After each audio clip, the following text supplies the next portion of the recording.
పెద్దపల్లి జిల్లా ప్రభుత్వ ఆసుపత్రిలో 3 లాప్రాస్కోపిక్ శస్త్రచికిత్సలు విజయవంతంగా నిర్వహించారు.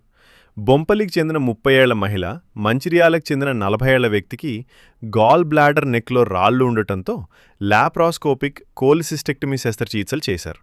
అలాగే పెద్దపల్లికి చెందిన 33 ఏళ్ల మహిళకు గర్భాశయం సమస్యతో పాటు ఫెలోపియన్ ట్యూబ్లో ఎండోమెట్రియోసిస్ వ్యాధి గుర్తించి దెబ్బతిన్న భాగాన్ని తొలగించారు.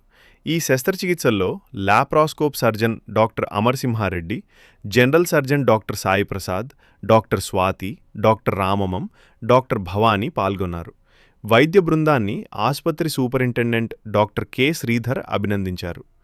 ప్రజలు పెద్దపల్లి ప్రభుత్వ ఆసుపత్రిలో అందుతున్న నవజాత శిశు కేంద్రం సేవలు, 2 డిఎకో, లాప్రాస్కోపిక్ శస్త్రచికిత్సలు, యూరాలజీ సేవలు, రూట్ కెనాల్ సేవలను వినియోగించుకోవాలని డాక్టర్ కె శ్రీధర్ తెలిపారు.